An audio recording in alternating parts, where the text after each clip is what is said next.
नमस्कार दोस्तों, OCN network में आपका स्वागत है। मैं हूं ओमकार चौधरी। कर्नल अजय रैना साहब जुड़ गए हैं, उनका स्वागत कर लेते हैं। अजय जी, बहुत अभिनंदन है, बहुत स्वागत। धन्यवाद ओमकार जी। अजय जी, पुतिन साहब वापस मॉस्को लौट गए हैं। करीब करीब 30-32 घंटे की उनकी दिल्ली की जर्नी, बहुत व्यस्त कार्यक्रम। पहले दिन करीब 2.5-3 घंटा प्रधानमंत्री आवास पर बहुत निजी सी मुलाकात, और उसको निजी भोज ही कहेंगे, बड़ी अनौपचारिक जिसको कहते हैं। जैसे मॉस्को में जब प्रधानमंत्री नरेंद्र मोदी गए थे तो पुतिन ने अपने आवास पर उनको डिनर पर बुलाया था। डिनर था या लंच था, और उन्होंने खुद कहा कि हमने बहुत अलग अलग विषयों पर तब बात की थी, और इस बार भी ऐसा ही हुआ। कुछ समझौतों की घोषणा हो गई है प्रेस कॉन्फ्रेंस में, ज्वाइंट प्रेस कॉन्फ्रेंस में आदान प्रदान भी हो गया, जो समझौता बुक होती है उन पर। लेकिन सबसे बड़ा सवाल जो पूछा जा रहा है कि सब डिफेंस डील को घोषित नहीं किया गया है, उसको अभी रखा गया है। डील हो गई है, अगर हुई है तो उसको घोषित क्यों नहीं किया गया है, और अगर नहीं हुई है तो उसमें क्या पेंच है? डिफेंस का नाम शुरू से ना सिक्योरिटी से जुड़ा होता है, और आपको पता है जिस युग में हम बड़े हुए ओमकार जी, युवा दर्शकों को पता नहीं होगा, हमारे टाइम पे काफ़ी चीज़ें नहीं बताई जाती थी। हमेशा सिक्योरिटी का हवाला दे के ठप दिया था, और मेरे ख्याल से वो बुरा नहीं है। क्योंकि आज जो हमारे ऊपर जो प्रेशर डालता है ट्रंप, अगर आज हम अनाउंस कर दें सपोज कि हम S-500 की जॉइंट डेवलपमेंट कर रहे हैं जैसे, तो उस बेवकूफ़ का क्या पता उठ के हम पे सैंक्शन लगा दे कि रशिया से तेल खरीदते थे, आपने वो तो ख़त्म नहीं किया और अभी आप हथियार खरीदने लगे।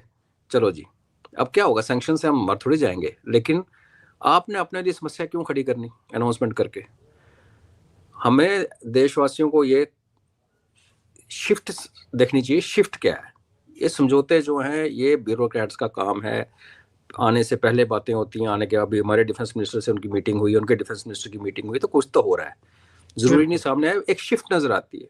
डिफेंस की बात करें तो क्लियर शिफ्ट क्या है ओमकार जी, कि पहले हमारा रशिया के साथ रिश्ता था खरीदने का और बेचने का।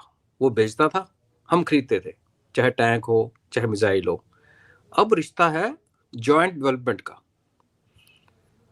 अगर दर्शकों को इतनी बात समझ आ जाए इसकी सिग्निफिकेंस क्या है और हमारे आत्मनिर्भर भारत के प्रोजेक्ट का कैसे हिस्सा बन सकता है, तो बाकी की चिंता करने की जरूरत ही नहीं। अब कौन सा जहाज खरीदा जाएगा, कब जाएगा, कौन सी मिसाइल कब आएगी, ये देखिए। आपके जब सिंदूर शुरू हुआ तो क्या आपको पता था कि आपके पास ड्रोन्स को उड़ाने के लिए 50 रुपए वाला बुलेट से आपने इतनी एक्सपेरिमेंट कर रखे हैं? कई चीज़ें नहीं बताई जाती, और हम एक ऑपरेशन के टाइम पे जी रहे हैं। हमारा ऑपरेशन सिंदूर सरकार के अनुसार अभी चल रहा है, और जहां तक हम सब मानते हैं कि एक और धमाका जल्दी होने वाला है। तो क्या हम बताएं? आप बताइए। कॉमन सेंस बोलती है कि अब जब वॉर में हो ना, तो वैसे ही आप नहीं बताते। और जिस दिन अगर यहाँ आसमान पे हमारे यहाँ Su-57 उड़ने लगा लड़ाई के बीच में, तो कोई हमें क्या हमारा क्या उखाड़ लेगा? तो दर्शकों को ये ट्विटर पे भी मचा हुआ था, और मैंने 5 दिन पहले एक ट्वीट किया था अपने जानने सुनने वालों को कि पुतिन साहब आएंगे, उम्मीदें बड़ी ज़्यादा हैं, अर्थ शैटरिंग समझौते पे साइन नहीं होंगे तो आप चिंता मत करना। मैंने 5 दिन पहले इनको बता दिया था, क्योंकि माहौल ही ऐसा है कि आपको रशिया को सीधा टारगेट किया जा रहा है हर तरफ से, और हमने हिम्मत दिखाई है। हमारे प्राइम मिनिस्टर साहब उसको टारमेक पे जाके गले मिल के आए हैं, तो कितनी आग लगी है लोगों को, उसका कुछ ना कुछ रिप्रिकॉशन तो आना है। लेकिन जब आप उनको एक चीज़ पकड़ाओगे कि लो जी हमने S-500 की डेवलपमेंट, S-400 पे कितना वॉल मचा था आपको याद है ना? S-400 खरीदने के लिए हमें अमेरिका से स्पेशल सैंक्शन लेना पड़ा था। S-500 का 5 लिखने पे ही सैंक्शन आपके ऊपर लग जाएंगे, तो क्यों लगवाएं हम सैंक्शन? और बेस्ट डिफेंस, बेस्ट सिक्योरिटी वही है जो सीक्रेट रहे। देशवासियों को अब होना चाहिए कि सही दिशा में जा रहे हैं। जो हमने किया, जो सिग्नलिंग की है ना, जो थप्पड़ मारा है हमने वेस्ट के मुंह पे, उसको एंजॉय कीजिए, चिंता नहीं करनी, छोड़ दीजिए। उनका डिफेंस मिनिस्टर पहले आके हमारे डिफेंस मिनिस्टर से मिलता है। कितने मिनिस्टर लेवल पे मिले, जैसे आपने कहा 2-2.5 घंटे में। और पुतिन साहब ने कहा कि मैं मोदी जी को यूक्रेन वार के ऊपर थोड़ी सी बातें बताना चाहता हूँ। सही बात है, जब आप कभी बैठेंगे, जब समिट मीटिंग होती है, जब आपके साथ आपका सेक्रेटरी या आपका NSA वो उधर भी 15 इधर 15 उधर बैठे होते हैं, तो आप बेसिकली बड़ी फॉर्मल से, इनफैक्ट आपने देखा होगा कि जो मोदी साहब उनको वेलकम करते हैं तो वो भी पढ़ते हैं एक कागज से, और वो जो वेलकम कर रहे हैं वो भी अपने कागज से पढ़ते हैं, बिकॉज आप एक भी वर्ड इधर का उधर नहीं कर सकते उस लेवल पे। तो बड़ा फॉर्मल सा स्टकअप सा होता है। लेकिन जब आप घर के अंदर बैठे हो कुर्ता पजामा पहन के, आई मीन कुर्ता पजामा कहने की बात है, मतलब रिलैक्स होकर बैठे, दोस्त बैठे हैं 2, तो वो इंटीमेसी आपने पुतिन साहब की किसके साथ देखी? हाँ, दुनिया में किसी के साथ भी किसी के साथ नहीं है ना। तो हमें हर्ष मनाना चाहिए। एक बहुत सक्सेसफुल मीटिंग थी। कल से आप इंटरनेशनल मीडिया देखिए, आग लगी पड़ी है। अमेरिका को देखिए, चाइना को देखिए। तो अगर उनको, जैसे मैं कहता ना, भारत में कोई गवर्नमेंट डिसीजन लेती है और अपोजिशन उसको अपोज करती है, तो मान लो कि सही है। जैसे जैसे संचार साथी भी शुरू हुई, मैंने संचार साथी ऐप उस दिन डाउनलोड की, पहले की नहीं हुई थी। मैं कहा पक्का अच्छी चीज है, इसको डाउनलोड कर लो। उसी तरीके से जिस चीज पे दुनिया भड़क जाए, तो हमें वहां से एक लेना चाहिए क्लू कि हम बड़ा बढ़िया हो रहा है। तो जो बायर सेलर से उठ के हम जॉइंट डेवलपमेंट पे आ गए, बहुत बड़ा कदम है। कोई भी देश अपने सीक्रेट, अपनी टेक्नोलॉजी ऐसे नहीं देता। तो उसके आगे तो इस मैटर ऑफ कागज पे साइन करने, लोगों के सामने नहीं करने, निश्चिंत रहें। बड़ा अच्छा हुआ, डिफेंस के लिए वो, बाकी भी ऑफ कोर्स हम बात करेंगे। जी अजय जी, जब प्रधानमंत्री एयरपोर्ट पहुंचे, दोनों ने एक दूसरे को गले लगाया, उसके तुरंत बाद क्रेमलिन से एक मैसेज आया, एक बयान आया कि ये किसी को जानकारी नहीं थी कि प्रधानमंत्री नरेंद्र मोदी उनको रिसीव करने के लिए एयरपोर्ट पर पहुंचने वाले हैं। यानी आखिरी समय तक भी मॉस्को को, पुतिन साहब को ये जानकारी नहीं थी कि मोदी जी रिसीव करने आ रहे हैं। दूसरी घटना, पुतिन साहब भी गाड़ी लेकर के आए थे अपनी, और सिक्योरिटी के पॉइंट ऑफ व्यू से वो जहाँ भी जाते हैं, वैसे तो जाते ही कम है, लेकिन जहाँ जाते हैं तो अपनी गाड़ी लेकर के जाते हैं। खुद प्रधानमंत्री की अपनी गाड़ी, जिसमें वो सवार होकर के पहुंचे थे, ब्लैक कलर की, दोनों ही गाड़ी में वो नहीं बैठे। एक वाइट टोयोटा गाड़ी में जो है वो बैठ करके और प्रधानमंत्री आवास पहुंचे। ये बहुत बड़ी मैसेजिंग थी दुनिया को, जो भारत को, जो दिल्ली को दहलाना चाहते थे। लाल किले से बस चंद कदमों की दूरी पर ब्लास्ट हुआ था, आत्मघाती हमला था। प्रधानमंत्री ने मैसेज दिया कि ना तो मैं डरता हूं, ना पुतिन डरते हैं। और एक ऐसी गाड़ी जो सिक्योरिटी के लिहाज से मुझे लगता है कि वो सब पैरामीटर्स शायद पूरे ना करती हो जो 2 बड़े राष्ट्र प्रमुखों के लिए जरूरी है। तो ये एक मैसेजिंग थी पूरी दुनिया के लिए, आतंकवादी संगठनों के लिए भी। देखिए, ये मोदी साहब तो वो है ना जिन्होंने लाल किला से अपना स्क्रीन हटवा दी थी, बुलेट प्रूफ ग्लास। वो तो अपने लिए कुछ भी, वो डरते नहीं, वो तो सन्यासी लोग हैं। पर मुझे पक्का पता है कि पुतिन साहब जैसे दोस्त को, और इतने बड़े देश के, तो इस गाड़ी में सब कुछ होगा जो होना चाहिए। और यस, जो सिग्नलिंग मैंने इसमें देखी, कि आपको याद होगा 2 दिन पहले उस विजिट से जर्मनी, फ्रांस और यूके के एम्बेसडर्स जो भारत में है, जिनका काम नहीं है, उन्होंने एक एडिटोरियल लिखा। तो मोदी साहब ने कहा मैंने भी जर्मन की गाड़ी में नहीं बैठना, ना मेरे को BMW चाहिए, ना मुझे मर्सिडीज चाहिए, कोई MG हेक्टर चाइनीज है तो ब्रिटिश ओरिजिन की, उसमें भी नहीं बैठना। मैं बैठूंगा अपना एक, इन सभी बेवकूफ़ों से Japan is a better friend. तो एक वो भी सिग्नलिंग थी। अदरवाइज देखिए, ये आपने जैसे कहा कि आपने चाहे वो गाड़ी पूरी तैयार कर रखी हो, सब कुछ हो, उसमें जो गेस्ट आ रहा है वो मना कर सकता है। उसकी मतलब उसकी जो सिक्योरिटी डिटेल होती है वो मना कर देते हैं, लास्ट मिनट में नहीं मानते। जैसे आप अगर जेड सिक्योरिटी वाले हैं और आपकी गाड़ी में अगर आपकी वाइफ ट्रेवल कर रही है, और अगर उनके सिक्योरिटी वालों को लगता है कि आज कुछ गड़बड़ होने वाली है, तो आपकी मैडम को बोलेगा नीचे उतर जाइए गाड़ी से, आप उन्हें मना नहीं कर सकते। तो वो जो उसको ओवरकम किया, एक बड़ा चांस लिया। और ऑफ कोर्स ये भी है कि हम डरते किसी से नहीं। दूसरा, अगर तुम हमारे देश में आके हमें ज्ञान बांटने की कोशिश करोगे तो जाओ बाढ़ में, हम तुम्हारी गाड़ी में नहीं बैठेंगे। जो इंटरनेशनल फोटोग्राफ्स आई, फॉर्च्यूनर के कितने लोग दीवाने हो गए होंगे। आपको पता है कि वर्ल्ड कप में आई थिंक मैराडोना को हुआ था, उसको $10 मिलियन दिए गए थे सिर्फ इसलिए कि फाइनल में जब वो जा रहा था तो उसने अपने शू का लेस बांधना था, लेस खुल जाना था जो पहले खुल के आ रहा था, और उसने लेस बांधना था। तो दुनिया के कैमरा उसके पैरों के शू के लोगों के ऊपर 10 सेकेंड रहे थे, और उसके लिए $10 मिलियन मिले थे। ये सिग्नलिंग का इम्पैक्ट होता है। तो बिल्कुल उग्रवादियों को भी संदेश है, और ये जो डीप स्टेट जिनके लोग यहाँ एडिटोरियल लिख रहे हैं देश में, उनका एम्बेसडर का काम नहीं होता थर्ड पार्टी प्रेसिडेंट आ रहा है उसके ऊपर कमेंट मारे, चाहे पॉजिटिव चाहे नेगेटिव। वो भी था, दोनों थे जी। सिग्नलिंग की बात हो रही है तो वाशिंगटन के लिए क्या सिग्नल थे? और सुनने में आ रहा है कि बहुत जल्दी यूएस से कोई प्रतिनिधिमंडल भी दिल्ली पहुंच रहा है। इसका मतलब पेट का पानी तो ढीला हुआ है अजय जी। प्रतिनिधिमंडल ही भेज सकते हैं वो डिस्कस करने ट्रेड। आप यही मैं देशवासियों को बताना चाहता हूँ, अगर आप डिक्लेयर कर देते हम S-500 पे हम जॉइंट प्रोडक्शन होगी तो कल सैंक्शन लग जाता। जैसे मैंने कहा सैंक्शन से कोई किसी का उखाड़ नहीं लेता, बट एक अपने लिए जानबूझ के इकोनॉमी ठीक चल रही है, सब कुछ ठीक ठाक, क्यों पंगे लेने काम के। तो पे उनका तो ढीला हुआ है। सिग्नल नहीं उनका बड़ी सिंपल है ओमकार जी, कि दुनिया का 2 एक्सिस बदल रहे हैं। एक इकोनॉमी का एक्सिस, यूएस जो है इस टाइम $40 ट्रिलियन के नीचे दबा हुआ है। रशिया लड़ाई लड़के भी रशिया के ऊपर एक्सटर्नल डेट नहीं है। वो जीडीपी का जो 80-90-100% हर कंट्री का होता है, यूएस की तरह नहीं। यूएस के पास तो अभी इंटरेस्ट पेमेंट 3 जो ट्रिलियन बनता है वो साल का, वो भी देने के पैसे नहीं है।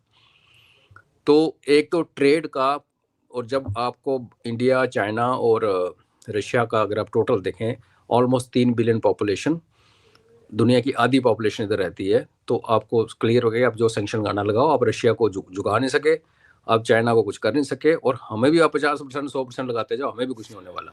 तो एक तो ये सिग्नलिंग बड़ी क्लियर है कि दुनिया की इकोनॉमी का जो रीसेट है वो हमारे यहाँ पे होगा ईस्ट में। दूसरा पावर, अमेरिकन चैनल्स में अगर आज देखें आप, जो अच्छे लोग हैं बोलने वाले, वो कह रहे हैं भाई ट्रंप ने वो कर दिया जो असंभव था, कि उन्होंने रशिया को, भारत को और चीन को जोड़ दिया। और जो ये वाला एक्सिस है पावर का, इसका सीधा सीधा ग्लोबल रीसेट हो रहा है। और इस रीसेट की जो फाउंडेशन है वो ये विजिट थी, क्योंकि देखिए ब्रिक्स का एक्चुअली कुछ अभी तक है नहीं, RIC भी हुआ नहीं। इस मिलन का जो पहला जो कॉन्क्रीट स्टेप निकल के आया, SCO में भी था जब फोटो वगैरह आए थे, लेकिन जिस तरीके से यहाँ इनका वेलकम हुआ और जिस तरीके से दुनिया का मीडिया ने इसको कवर किया है पुतिन की विजिट। एक ज़माना था मुकार जी, ये अमेरिकन, ये इंग्लैंड वाले, ये तो हमारे यहाँ कौन आ रहा कौन आ, ये they never used to care. सही लेकिन है। और ये 23rd समिट थी, ये आज पहली नहीं थी। जिस तरीके से को कवरेज मिली है इंटरनेशनल मीडिया में, और जिस तरीके से एनालिस्ट ने बोलना शुरू कर दिया कि ये असंभव को संभव बना दिया ट्रंप की बेवकूफ़ियों ने, तो ये सीधी सीधी उनके मुंह पे थप्पड़ है कि अभी आप देखो, आप वेस्टर्न कंट्रीज जब हमें डराती हैं दूसरे देशों को, तो क्या डराती हैं? अगर छोटा सा देश है अफगानिस्तान का, उसको उसके ऊपर बम मार देती हैं। ईरान जैसे देश को तबाह कर देती हैं, इराक जैसे। ईरान इतना बड़ा देश है, तो एक वो पहले बोला हम इतने बजे आएंगे, बम गिराएंगे, तुम खाली कर लो, वो नूरा कुश्ती करती हैं।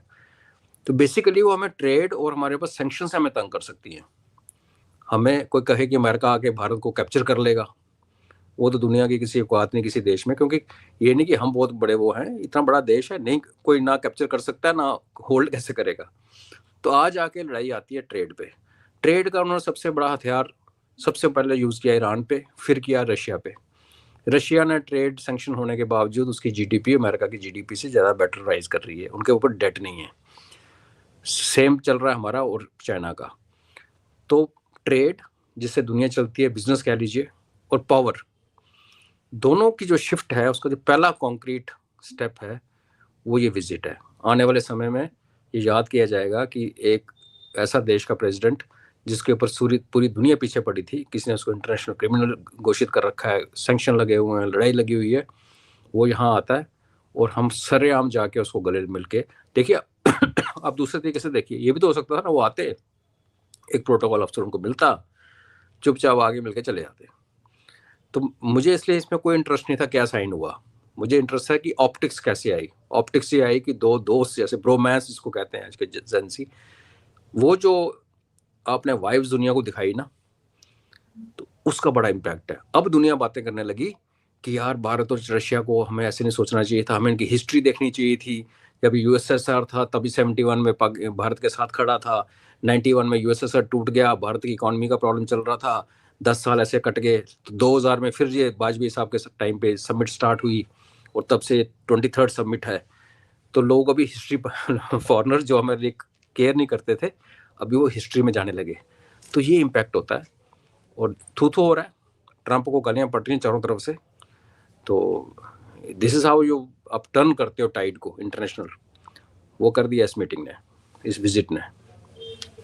प्राइम मिनिस्टर का ये कहना कि दोनों देशों के रिश्ते ध्रुव तारे की तरह है, ये अपने आप में एक संकेत है कि भाई एक स्पेशल फ्रेंडशिप, एक स्पेशल बिलीफ है रूस की हम पे और हमारी रूस के ऊपर। इन चीजों को आप ना तो कम कर सकते हैं और खत्म करने के बारे में तो सोचना ही बंद कर दीजिए। तो ये एक मैसेज ट्रंप के लिए, जिसने काफी बकवासबाजी की है पिछले दिनों, कि जब मैंने 75th ईयर पूरे होने पर मोदी जी को कॉल किया तो मोदी जी ने मुझसे ये वादा किया, मोदी जी ने मुझसे वो वादा किया। फिर दिवाली पर जब ग्रीटिंग्स के लिए फोन किया, फिर वैसी ही कि दिसंबर तक जो है वो जो ईंधन की खरीद है वो शून्य कर दी जाएगी। कह गए पुतिन साहब कि तेल की सप्लाई जारी रहेगी। बिल्कुल। और मोदी जी ने कह दिया कि ध्रुव तारे की तरह हमारे रिश्ते हैं, यानी स्पेशल रिश्ते हैं। तो क्या रह गई ट्रंप साहब की? मैं आपको ध्रुव तारे से एक और इंटरेस्टिंग इसको सिग्नलिंग बताता हूँ।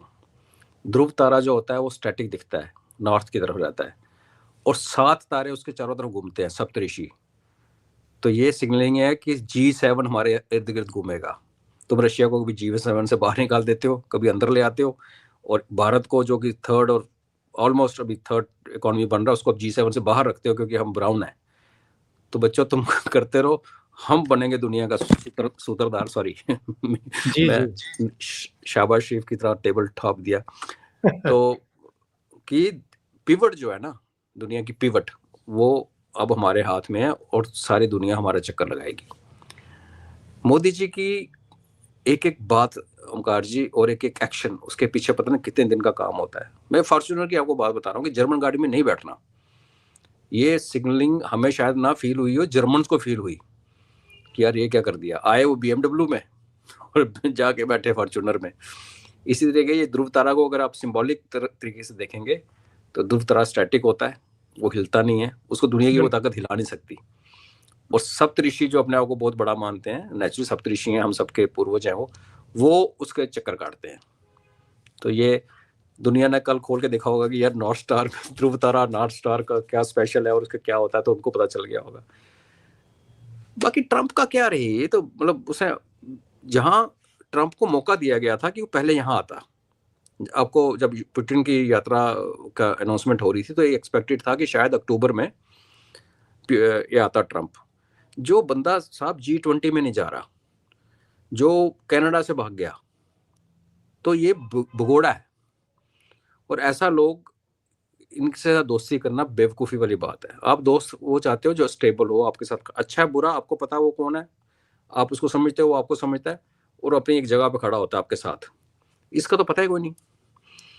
तो इसने ना बहुत बड़ा हार्म किया यूएस की जो ओवरऑल इंप्रेशन है दुनिया में। ये कहता था कि बाइडन ने यूएस की बेइज्जती करवा दी, यूएस को लोग थू थू कर रहे हैं, कोई सुनता नहीं है बाइडन की। ऐसे जितनी इसने करवाई है, तो मुझे नहीं लगता बाइडन ने इतना कुछ बुरा काम किया था। बाइडन की बड़े हॉक्स थे उसके कैबिनेट में और उसकी वाइस प्रेसिडेंट, लेकिन जो इसने तबाही की है, तो मुझे लगता है ओमकार जी कि इस ट्रंप के टेनर से पहले, ख़त्म होने से पहले, हम यूएस में एक बहुत बड़ा इकोनॉमिक क्राइसिस देखने वाले हैं। और जो रही सही जो इसकी कसर है ना, जो थोड़ी थोड़ी दाग बची हुई खत्म हो जाएगी, और वो टाइम होगा जब हमारा राइज होगा। पर ओनली थिंग ये है, हमें समझना चाहिए कि जब भी पावर्स चेंज करती हैं हाथ, वेस्ट से ईस्ट आएंगी तो खून खराबा पक्का होता है। तो खून खराबे के लिए खैर वो तो आगे वाली भविष्य की बात है, हम तो एस्ट्रोलॉजर नहीं है, बट हिस्ट्री यही बताती है। तो ठीक है, ये बहुत अच्छा सिंबलिज्म था ध्रुव तारा वाला, और उसको मैं G7 के साथ जोड़ के देख रहा हूँ।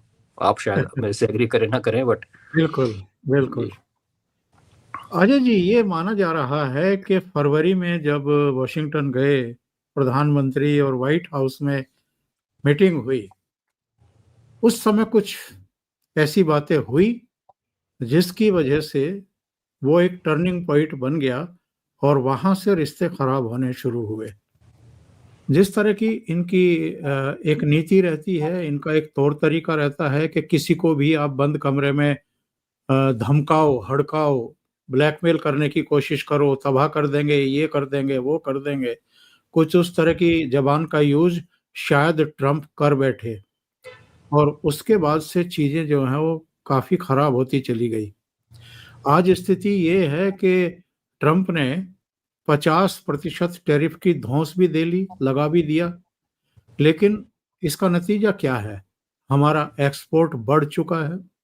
इसके अलावा हमारी जो तिमाही रिपोर्ट आई है जीडीपी की, वो 8% से ज्यादा ग्रो कर रही है। पुतिन साहब होकर के गए हैं दिल्ली, पूरी दुनिया की निगाहें नई दिल्ली पर रही और ट्रंप के मुंह से एक बोल नहीं फूटा। ऐसे सदमे जैसी स्थिति में वो बैठ गए हैं। तो ट्रंप ने और यूएस ने क्या हासिल किया? फिज्जत करवा ली, अपनी बेइज्जती करवा ली। आप देखिए, अगर आप ट्रंप हैं और आप भारत को देख रहे हैं, इतना तो आपको पता ना कि एक बंदा जो भारत के ऊपर टॉप ऑफ द गवर्नेंस, जो हमारे प्राइम मिनिस्टर साहब हैं, वो नेशनलिस्ट हैं। आपने 50% टैरिफ लगाया तो ठीक है, यूएस के अंदर हमारी एक्सपोर्ट कम हो गई, अभी भी एक्सपोर्ट हो रही है लेकिन कम हो गई, फर्मा शर्मा तो हो ही रहा है।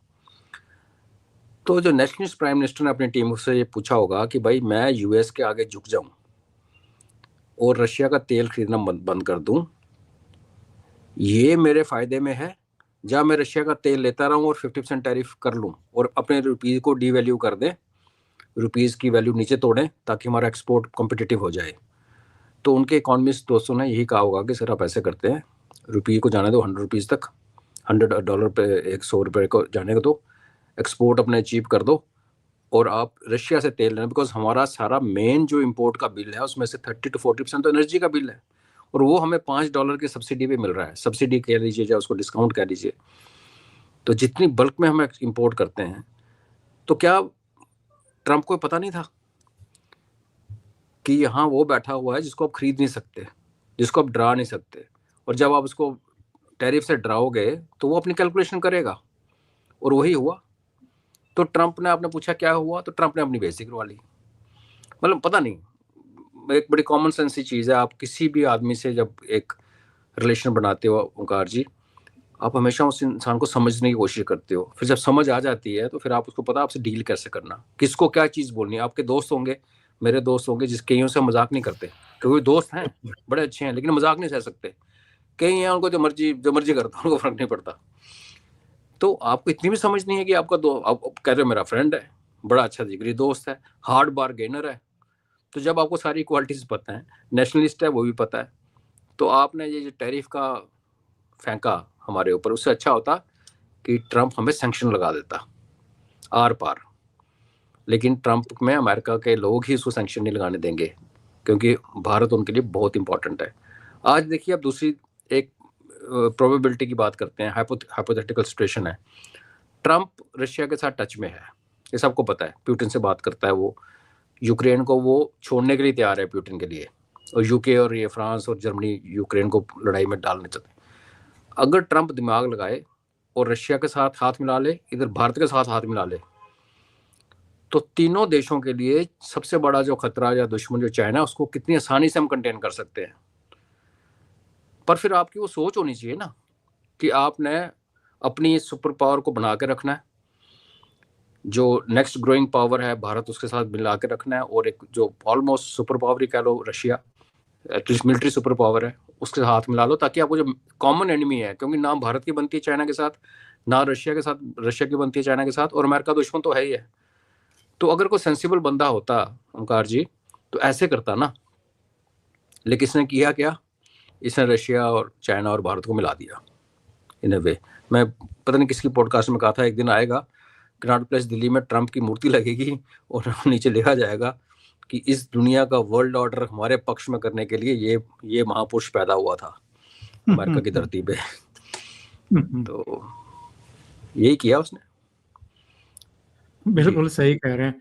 और जो टारगेट तय किया गया है 2030 तक का, इसको अगर ब्रॉड वे में हम देखें और सोचें, समझने की कोशिश करें, तो सीधा सा मतलब ये है, अभी जिन्होंने इंटरव्यू लिए आज तक की जो 2 एंकर थी, उनमें से अंजना बता रही थी कि जब हम मॉस्को में मार्केट में गए तो वहां हमने देखा कि सारी दुकानें, सारे स्टोर्स चाइना के माल से भरे पड़े जी। ये तो पुतिन भी नहीं चाहेंगे, ये तो रूस भी नहीं चाहेगा कि किसी एक देश पर इतनी निर्भरता हो। तो जो 2030 का टारगेट रखा है कि इसको जो 60 बिलियन इस समय दिखाई दे रही है, इसको हम 100 तक लेकर के जाएंगे। और प्रधानमंत्री ने तो कहा कि हम 2030 से पहले ही अचीव कर लेंगे। और जब प्रधानमंत्री कुछ कहते हैं तो सोच समझ के कहते हैं। इसका मतलब ये है कि पुतिन भी पोस्चरिंग कर रहे हैं, उनको भी पता है कि मुझे कैसे संतुलन साधना है। जी बिल्कुल। देखिए, चाइना पे डिपेंडेंट होना तो खतरे से खाली नहीं है, सबको पता है। रशिया चाइना का जो अभी हनीमून चल रहा है, ये एक जबरदस्ती का हनीमून है, एक अरेंज मैरिज है जिसमें ना लड़का लड़की आपस में कोई जान पहचान कुछ नहीं था, कर दिया, जबरदस्ती का सौदा है, मजबूरी है। हमें हमारे उत्पादकों को सिर्फ एक काम करना है कि हमने क्वालिटी अपनी मैन्युफैक्चरिंग की ठीक करनी है, क्योंकि चाइना जो इन कंट्रीज को एक्सपोर्ट करता है, यूएसए, यूके, इवन रशिया, उसकी क्वालिटी का स्टैंडर्ड अलग होता है, हाई ग्रेड होता है, थोड़ा महंगा होता है लेकिन अच्छा होता है। जब हम पे सैंक्शन लग रहे थे तो रशिया ने उसी टाइम कहा था, भाई हमारी मार्केट खुली है, आप आइए, वो जो आप कह रहे हैं, क्योंकि पुतिन साहब को पता है कि मेरी हर दुकान नुक्कड़ पे हर जगह रशियन चाइनीज माल है। और दूसरा, इसमें कंपल्शन भी है हम दोनों देशों की कि हमने डॉलर को साइड पे रख के अपने करेंसी में डील करना शुरू किया। हम सिर्फ खरीदते हैं कभी तेल कभी हथियार, और इनको रुपीज पे करते हैं। अब उनके पास रुपीज का ढेर लग गया, उनको समझ नहीं आती करें क्या, तो बीच में फिर यूएई का करेंसी से हमने डील किया। अगर ये एक्सपोर्ट हमारा जो यूएस से रिफ्लेक्ट होता है, जो डिफ्लेक्ट होता है रादर, जो हम नहीं कर पा रहे, और हम अपनी क्वालिटी अच्छा स्टैंडर्ड मेंटेन करते हैं, हमारे एक्सपोर्टर नेचुरली जो यूएसए में एक्सपोर्ट कर रहे थे उसी स्टैंडर्ड से रशिया को एक्सपोर्ट करेंगे, क्योंकि यूएसए में भी आप सब स्टैंडर्ड चीजें एक्सपोर्ट नहीं कर सकते थे, वो तो बात क्लियर है। तो आप ये मानिए कि वही रशिया जब हमारा सामान यहाँ आना शुरू करेगा तो उनका जो रुपीज का अंबार लगा हुआ है ना, वो उनके इस्तेमाल में आएगा। बिल्कुल। तो ये जो हमारा जो अमेरिका बड़े दिन से कान और नाक चढ़ा के बात कर रहा है कि इनका ये नॉन डॉलर कितना कर लेंगे, बिकॉज भारत जो है सिर्फ खरीदता है, रशिया सिर्फ बेचता है, लेकिन ट्रंप ने टैरिफ लगा के वो प्रॉब्लम भी सॉल्व कर दी। तो अभी ये है कि अब हम बहुत ज्यादा, इसलिए मोदी साहब कह रहे हैं 100 बिलियन, 40 बिलियन का जंप कुछ भी नहीं है। अगर आप अमेरिका से उठाया और इधर डाइवर्ट कर दिया, और वहां आपका रुपीज ऑलरेडी करेंसी पड़ी हुई है अकाउंट्स में, तो ये दोनों देशों के लिए भी बड़े फायदा वाला है। चाइना का इन्फ्लुएंस कम होगा, रशिया पे डिपेंडेंस कम होगी, हमारा जो नॉन डॉलर ट्रांजैक्शंस हैं उसकी वैल्यू बढ़ जाएगी, और जो हमारे नुकसान हुआ है थोड़ा सा यूएस के टैरिफ से, वो कॉम्पनसेट हो जाएगा। तो I think win win situation. तो कहते हैं ना, कई बार आपका जब रास्ता आगे खुलता जाता है, कुदरत जब चाहती है ना कि आप एक रास्ते पे जो प्रोग्रेस करें, जैसे हम कहते हैं कि हमारा समय आ गया, युग पुरुष लीड कर रहा है, तो ये ऐसे होता है। अगर ये सैंक्शन ना लगाता यूएस, हमारे एक्सपोर्ट यूएस में जाते रहते, इधर रशिया से हम सामान खरीदते, रुपीज पाइल अप होते रहते, तो रशिया एक्चुअली तंग आ चुका था। रशिया ने कहा भी कि यार मेरे रुपीज का करूंगा क्या। तो ये एक कहते हैं ना, आपदा में अवसर मिला हमें, और इसलिए ट्रंप साहब की मूर्ति कनॉट प्लेस पे आप पक्का लगाइए, तिरंगे झंडे के बगल में। और ये जो कह रहे हैं कुछ समीक्षक के अब अमेरिकी तिलों में तेल बचा नहीं है, और वहाँ कई तरह की समस्याएं जो हैं वो मुंह बाए खड़ी हैं, ट्रंप के खिलाफ आवाजें उठनी शुरू हो चुकी हैं। कब डब्बा गोल हो जाए उनकी अर्थव्यवस्था का कुछ कह नहीं सकते हैं, क्योंकि जो दांव खेला था टैरिफ का, वो भी कहते हैं कि औंधे मुंह गिर पड़ा है, उल्टा पड़ा है। बिल्कुल।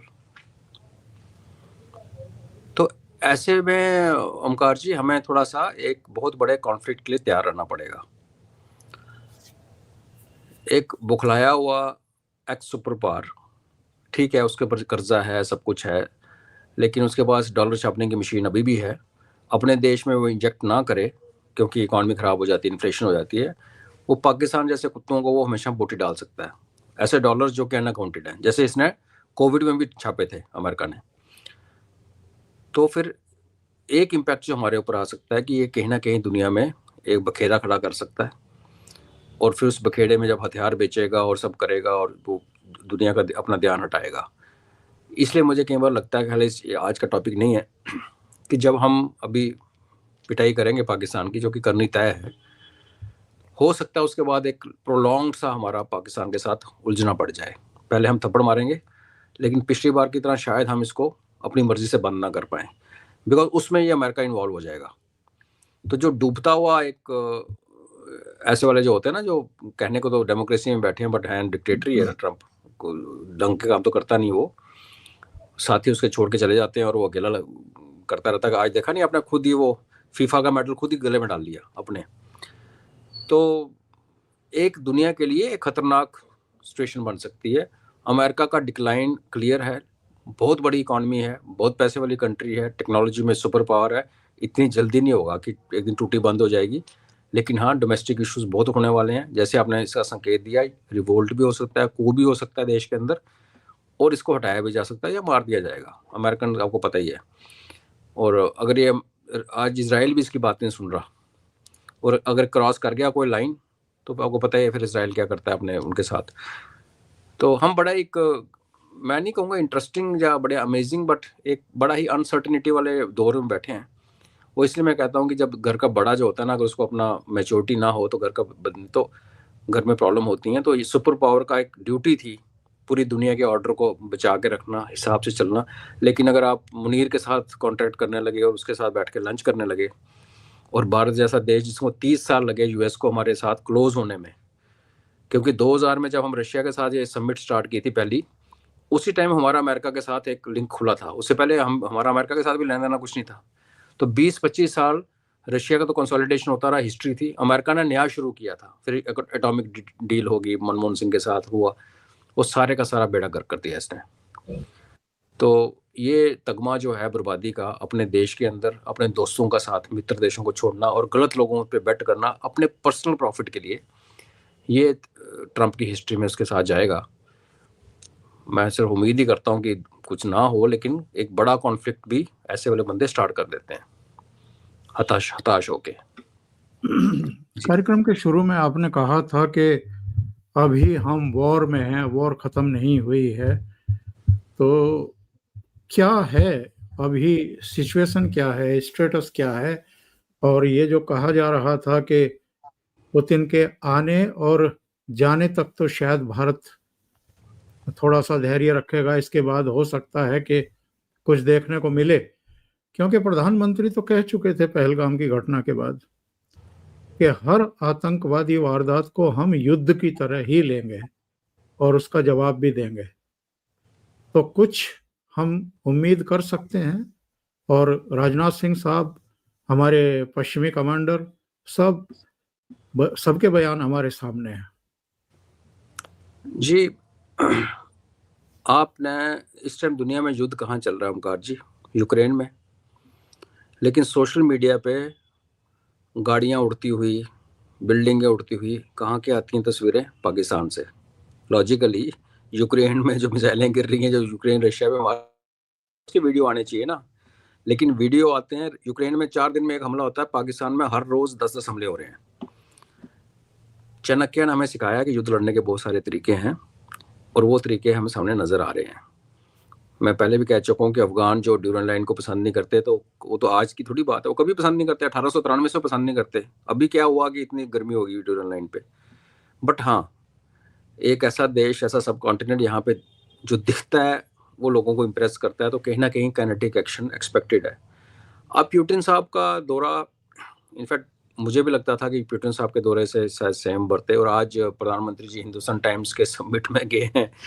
तो पिछली दोनों बार जब ठोका पाकिस्तान को, तब भी वो समिट में ही थे। तो आज लोग तैयारी करके बैठे हैं, कहना बहुत मुश्किल है। मोदी जी की यही तो मजा है कि जब आप एक्सपेक्ट करते हो तब वो करते नहीं, और जब वो करेंगे तो हम सोते। पिछली बार तो मैं सो रहा था, आपका प्रोग्राम देखा सुबह उठ के, रात को फोन बंद किया हुआ था, सुबह वॉक पे निकला तो आपकी प्रोग्राम देखा, तो मैंने आपको बाद में कहा भी था कि ओमकार जी आपका प्रोग्राम मैंने पहला देखा। तो ये ऐसे ही दृश्य पता नहीं, बट मुझे ये लगता है कि हमारा जो वॉर फाइटिंग का सिस्टम होगा वो ऑपरेशन सिंदूर का जो पहले हुआ उससे डिफरेंट होगा। आप सेम टेम्पलेट दोबारा नहीं लगा सकते, दुश्मन को भी पता है।